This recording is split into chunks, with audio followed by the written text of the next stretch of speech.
Welcome to Happy Talks with Dr. Alice and Donovan. Dr. Alice Fong is a holistic naturopathic doctor and founder of Amor de Soi Wellness, and Donovan Jensen is a software engineer and founder of HowToHappy.com. Together, they're out to cause more happiness in the world. Hello, everyone. Welcome to Happy Talks. My name is Dr. Alice, and this is my awesome co-host, Donovan. And today we are talking about what makes you unhappy. So important topic. Donovan, what are your initial thoughts when it comes to unhappiness? Yeah, so I think a lot of times people focus on what they think will make them happier, right? Like, oh, if I just had, well, I'll use stereotypical examples, but like more money or like a partner I like more, like whatever else, right? Like, Right. I would be happier. Mhm. And don't spend as much time looking at the things that are actually making them unhappy.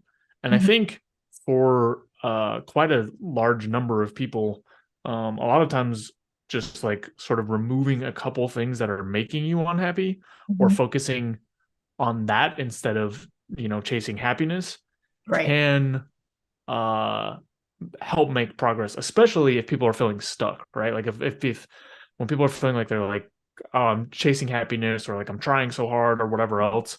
Mhm. I feel like a lot of times what I've heard and seen are people focusing on like, I think these things will make me happy instead of here are the things that make me unhappy that I can adjust or get rid of or whatever else. But I'd be curious what your thoughts are.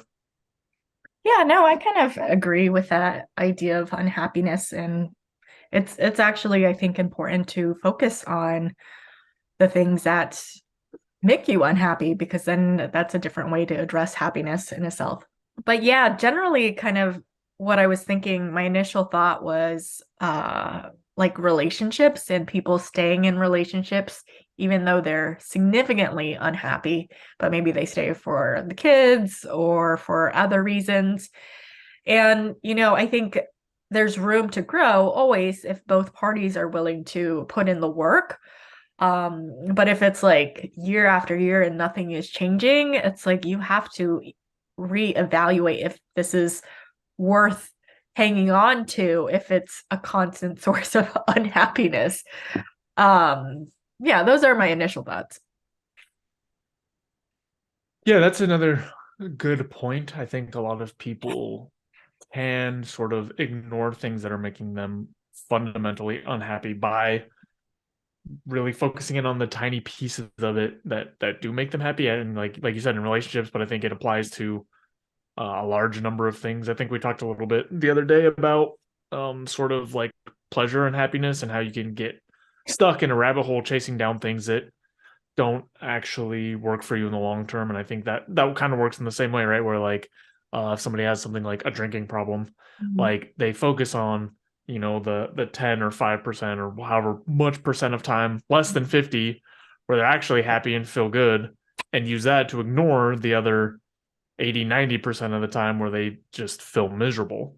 Right. Um and I think when you do have situations like that, sometimes it's hard to parse out for people like what is causing the unhappiness or like what you can actually do about it. So if we go back to the sort of the Mhm. relationship example, I feel like a lot of people in that situation feel like trapped or out of ideas for things to do to work on it and then just sort of accept like, oh, I guess this is the ratio. Like I guess I'm just mostly unhappy now and I'll stick with the handful of things that like I know for sure. Mhm. Um, and I guess that's another piece of it too, is a lot of people are so accustomed to whatever flavor of unhappiness that they're used to that for Right. them it's more comfortable than facing the unknown, even if that's likely to produce a better result. Yeah. Yeah. The unknown is scary, and it could potentially lead to more happiness. But, at the same time, it's like if you're afraid to leave your partner because you're like, well, what if I never find someone else? Then that's probably going to decrease your likelihood of leaving the relationship because of that fear based aspect. But one of the things I thought of regarding this topic, when, like, for even my current relationship we've had actually a couple breakups in our relationship that were important to help us grow and kind of get back on the same page, where there were points in our relationship where we weren't quite on the same page. So we actually worked on, I'm thankful that my partner has always been willing to work on our relationship, because I think that's what's had us last for 5 years. Because otherwise, if I had a partner that was not willing to work on it and I was constantly like pushing and pulling and trying to get him to put in the work, then I probably would have left a long time ago. But kind of going back to one of our breakups, we were working with relationship coaches to kind of try to attempt to get on the same page with regards to some major life decisions, and kind of having like the clear deadline of like, if this is what we need to do, X, Y, and Z for each individual to kind of get closer to the same page. And if we don't make this deadline by January 1st, then we're breaking up, even though there's so much love there. It kind of helped make it clear, regardless of how much we loved each other, because love isn't always enough, that we're working towards something. And unfortunately, we didn't quite get where we needed to, or what our goal was by January 1st. This was like a few years ago. So we did break up, but by breaking up for just the few weeks that we were, it kind of kicked his butt into motion to really like get into action to see if we can like figure out. And he did like therapy 2 or 3 times a week and like had some breakthroughs, and that kind of helped us. That was like the propelling force he needed to realize what he needed to do to get on the same page, essentially. So well, I don't know where I was going with the happiness factor, but just like with that, there was a clear like deadline of like, we both want to be ultimately happy with our lives. And if there's something in our relationship that is kind of holding us back from like maximizing our happiness, then we need to explore it. And maybe we need to work with professionals, which is what we did. And if we can't come to some sort of resolution by a certain amount of time, then, is this worth staying in versus like allowing your heart to dictate it, versus having like clear action steps, if that makes sense. Yeah, I have a follow-up question on sort of a Yeah. related note, which is, as you're talking about that, I was sort of thinking like, there haven't really been many times in my life where I've been feeling a lot of pain or discomfort and Mhm. then taking action, even though it's going to put me into somewhere unknown. Yeah. Which, like for this example, would be like being in that relationship, not feeling awesome about like being on the same page for kids, I think, or maybe other stuff. I don't know. We don't need to go into it, It but was like about kids, but it was, when were we going to try for kids? We both wanted kids, but he was like, we got to get our finances in order first. And I was like, I am getting older. I can't wait. Totally. So it was that conflict that we were butting heads against. So the question I was thinking of is like, have you ever had a situation where something was causing you a lot of unhappiness and Mhm. you took action to change it into like pushed into the unknown Mhm. and regretted it? Because I feel like I've had a lot of times where I've felt sort of like Mhm. negative anticipation, right? Anxiety, like, oh God, like I don't want to quit this job, like I'm Mhm. comfortable with it, but my God, do I hate this thing? Like I'm so Mhm. ready to move on to something else, whatever. And every time that I can think of Mhm. that I've actually pushed through that, whether it's like for a relationship or a job or whatever else, I've found myself much happier on the other side of it. So I'd just be curious if you had any like counter stories where you're like, no, one time actually this did not go well.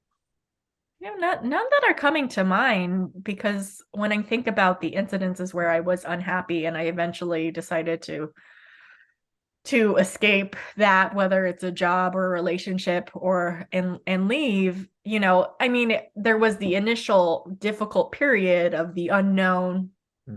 but ultimately I think it led to more happiness and more satisfaction with myself, for kind of staying true to myself and not staying stuck in a rut of a situation that wasn't serving me in the way that I want. So ultimately, I think maybe initially it was hard to see how it was going to pan out, but like now reflecting back on those moments where I did leave something that was a source of unhappiness, it was honestly a great decision for me in reflection. So I kind of, maybe you need a little time and space from whatever that might be to be able to see how it produces more happiness in the long run. But you know, it takes time and perspective. Because I've sort of been on the same wavelength there, where like there have been a few times where I've given something up or pushed through or whatever else, and there was like a transition period which Yeah. was potentially more rough than whatever the situation was, but it was very short lived. Yeah. And so I'm sort of starting to think anytime really that I've run into consistent like Mhm. situations that are consistently producing unhappiness, Right.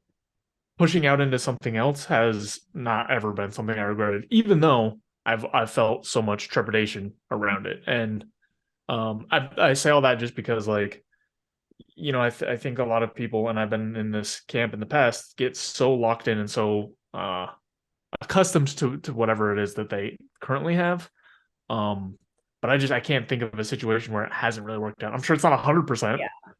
but I if you're yeah. consistent, oh, go ahead. Oh no, I was just gonna say that it also over time with the development of myself and my self-confidence, I think, I can't really remember a time where, because I don't feel like I've had this experience where I was thinking, oh, if I leave this relationship or if I leave this job, then I will never find another job or relationship ever again, which I think some people have that mindset and that keeps them stuck in that relationship or that job.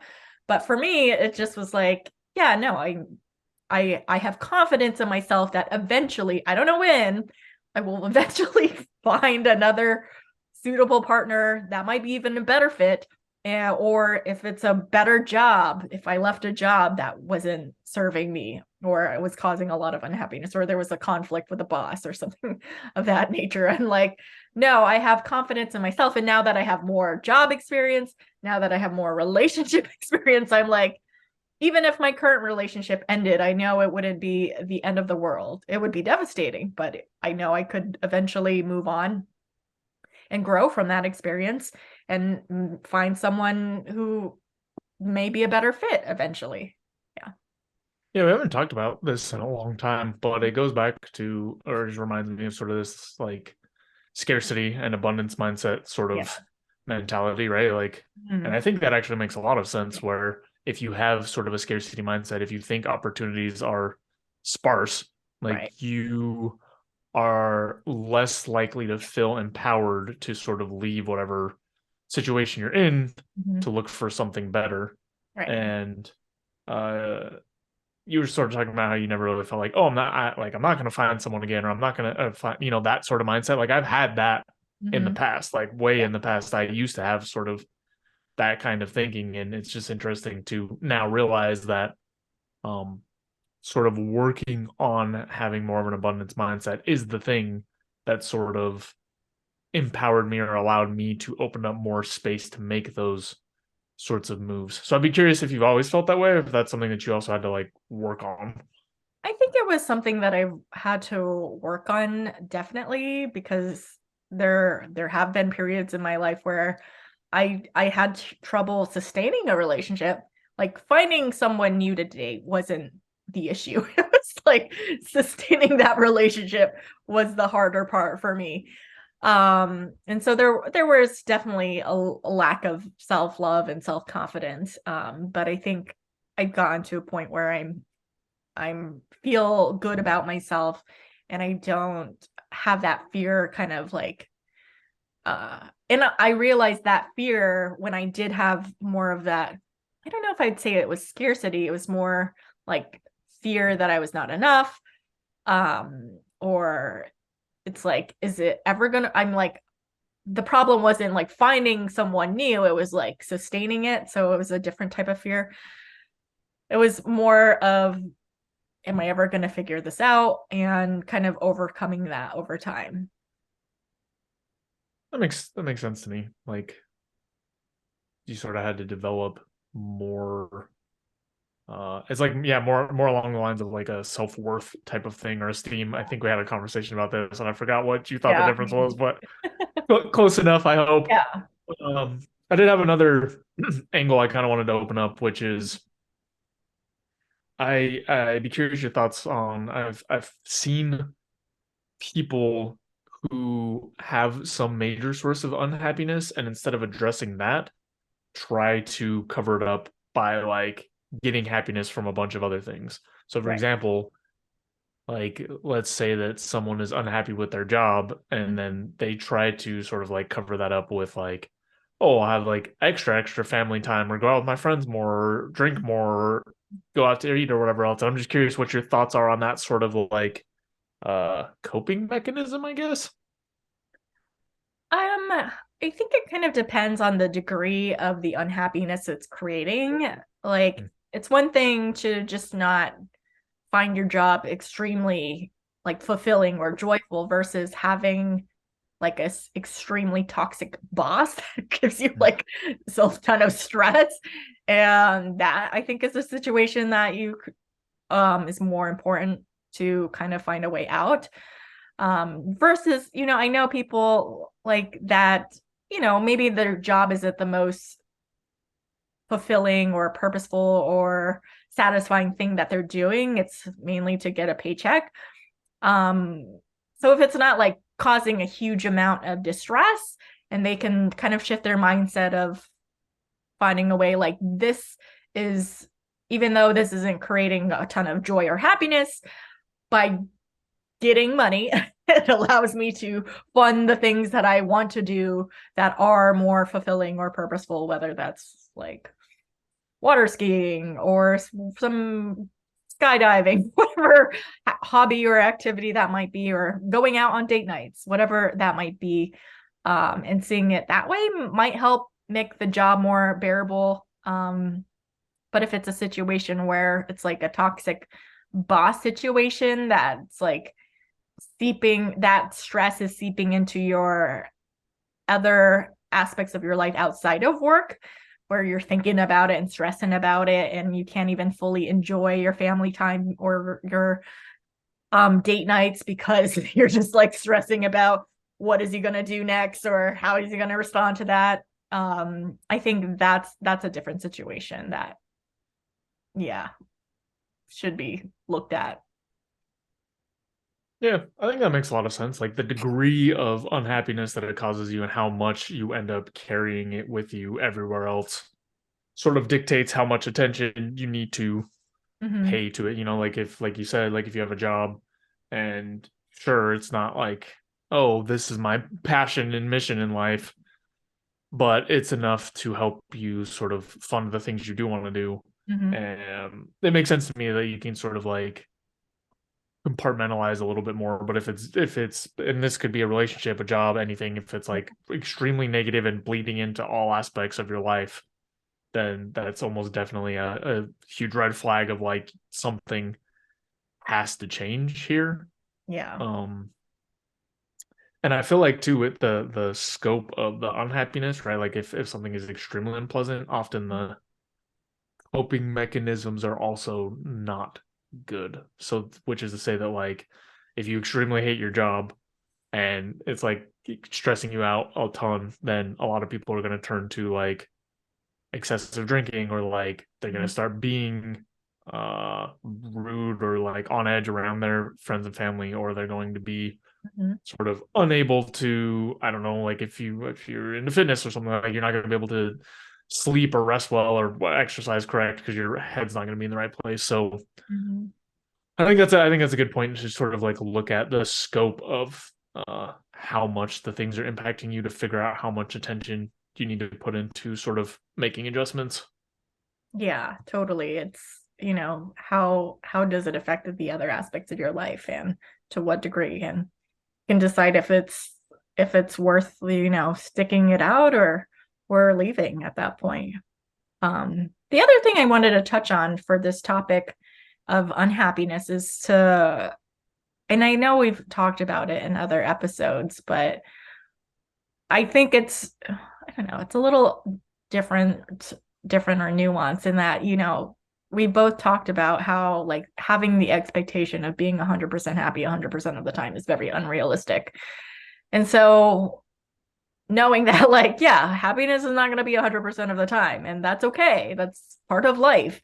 And like, but to what degree is, and maybe this varies from person to person, like maybe I'm like I would be satisfied if my happiness was like 70 to 80% of my life. And then, there's nothing like in my life currently that's causing major distress, that's causing a major source of unhappiness, but it's just like more neutral territory that's not creating like huge joy, or maybe it's less than that. Actually, I'm like, how many things are actually creating a ton of happiness and it's more neutral?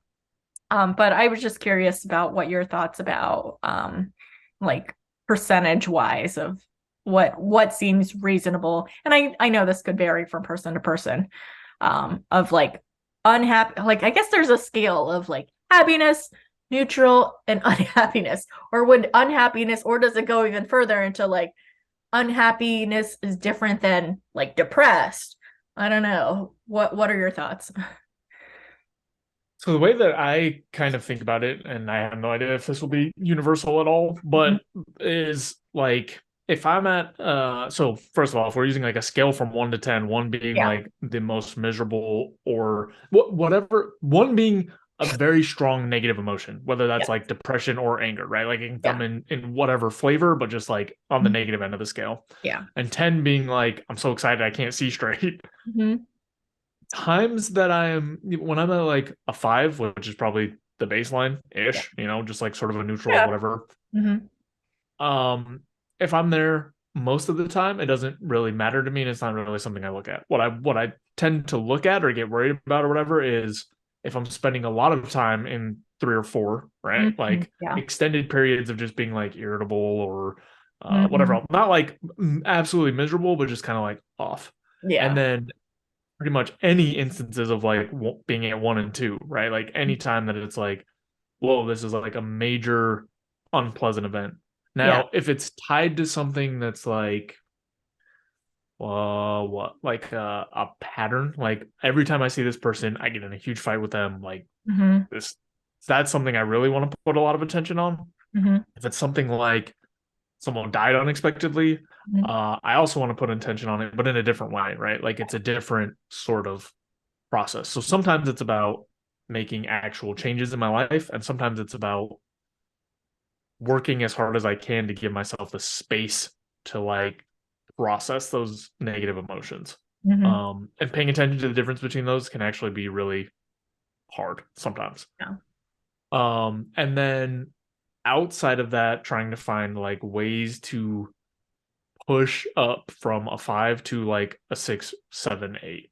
I think Mm-hmm. 9 and 10 for me, um, they're not things that I can like actively search out. They're not things that like these really heightened elated emotions for me are not something that comes as a result of any kind of like planning. It's something that happens as a natural offshoot of like putting myself in the right environments Mm-hmm. and situations and sort of stuff.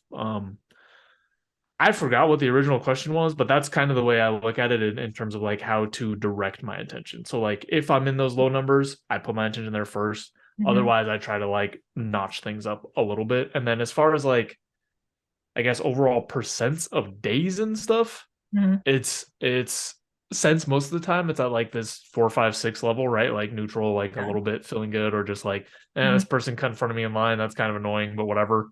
Yeah. That's the majority of the time, I would say. Mm-hmm. So I don't know. I don't spend too much time focusing on the extremes of the emotions Mm-hmm. unless they're showing up. Like if I get a 10 and I have like the most amazing day, then I do also spend time around like, oh shit, like what situation did I put myself in to feel this good? Right. And how do I create more of those? So Mm-hmm. that's sort of the way that I think about like on a percent or point scale. Mm-hmm.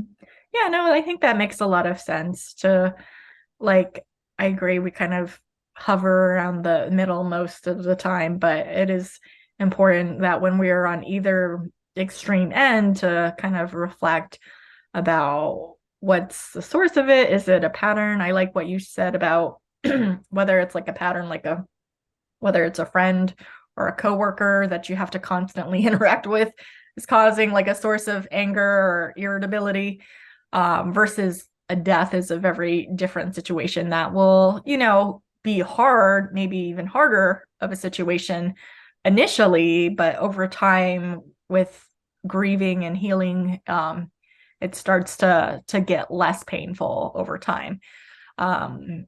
But with the other situation, it's actually, I just remembered, an interesting versus like pain and unhappiness, kind of sort of related to some degree. And we're doing a birthing class since I'm due in July. And in the last class, we're talking about pain management.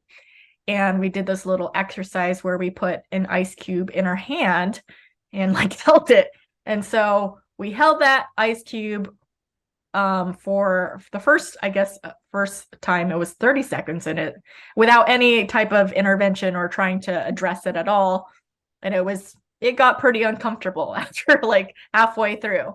And the second time, she didn't tell us the times that it was going, but the second time it was like, okay, now you can focus on your breath. And that made it a little more comfortable, not as bad. And then the third time there was like relaxing music in the background. She dimmed the lights. She was kind of like leading a meditation. We had the ice, and that flew by like super, super quick. And I thought it was the shortest amount of time, but it was actually the longest amount of time. Apparently the last one was 60 seconds. The middle one was 45 seconds, and the first one was 30 seconds, which felt like the longest. So it's like in the most painful situations, which suck, there are ways that you can minimize the degree of that pain, even whether that's like meditation or distraction or kind of doing self-care. I think those are the times when you're in those extreme lows of unhappiness, anger, sadness, depression, whatever that might be. It's like, I think it's important to experience it and embrace it and kind of like allow yourself to be with it. But at a certain point, when you're ready to kind of move forward after processing it in that state, having those tools or knowing what you need to do to get out of that will be really helpful.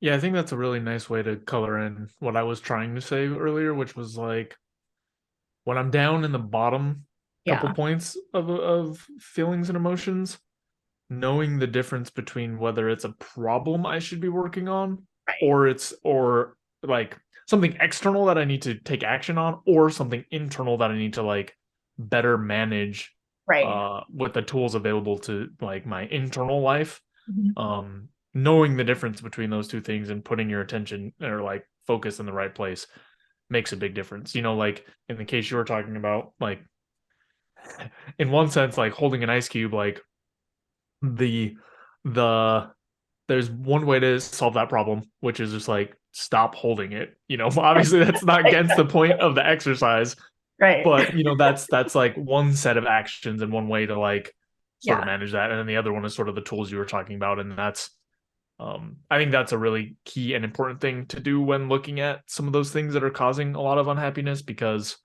applying the wrong method to the problem, for example, if you're in a horrible relationship where they treat you like garbage, if you go internal and just figure out how do I cope with being called stupid and ugly every day? How do I like breathe through this to not get frustrated? Like, in one sense, that will reduce the amount of pain, but it may not be the right combination of solutions to find like a long-term, like the source of the problem isn't changing.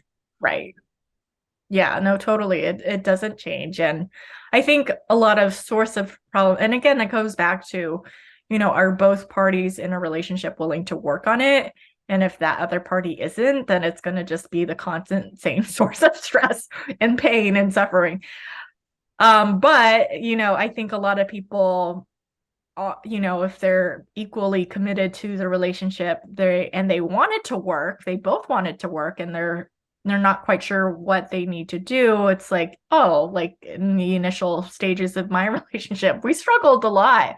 There was a lot of communication breakdowns and a lot of reactivity and getting triggered and not responding in the most appropriate or helpful way to the situation that would just like blow up like into like little things, blow up into bigger things when they really didn't need to. And it was through a lot of like working with professionals and workshops and books and all sorts of things to get better at communication.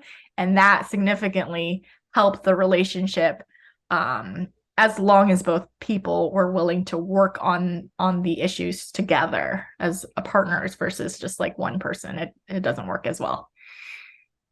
Yeah, I think that's a really good example, right? Where like the key there was developing and working on communication tools, which to me is like, it's an external thing in the sense of it requires two people to sort of like work out, as opposed to if you would have just went like, how do I not get so frustrated about this? How do I like, that again wouldn't have led you to where you wanted to be. Yeah, definitely. Cool. All right. Are there any other thoughts that you had around the topic of unhappiness that you wanted to share before we wrap up? Nothing really new, but it's I think unhappiness is definitely something to look at on the journey towards happiness, because reducing unhappiness is not always the same in terms of like actions or the goal that you need to accomplish as increasing happiness. Like they can end up on two very distinct paths depending on how your life is set up. So it's worth taking the time to focus some attention there, because you may get just as much, if not more, mileage out of focusing on some of those things. Didn't mention it, but there have been a number of times where removing something that is causing a lot of unhappiness naturally just allows something else to fill the space and lots more happiness to flood in. Whereas chasing the happiness and trying to like smother it over the unhappiness has not always been effective. Yeah, no, I agree. That's a good point you made. It's like, if someone stabbed you with a knife, just as a metaphor, someone stabbed you with a knife, and you're like, let me just breathe through it, or let me just do the things that, let me go get a massage, or let me go do the things that bring me joy and happiness, and you're like bleeding out. It's like, no, let's remove the knife and get that taken care of, rather than trying to add all these things that bring happiness. Let's remove the source of unhappiness if we can. It'd be great. All right, well, that's it for this episode. We appreciate you, and if you appreciate us, be sure to like, comment, subscribe, and help spread the happiness in the world. We'll see you next time. Thanks so much for watching. If you enjoyed this video, be sure to like it and then go and subscribe to my channel and ring the bell so you get notified when the next video comes out. If you check out in the description below, go to my website where you can get my free fast and easy guide to stress relief. Thanks again for checking us out, and we'll see you next time.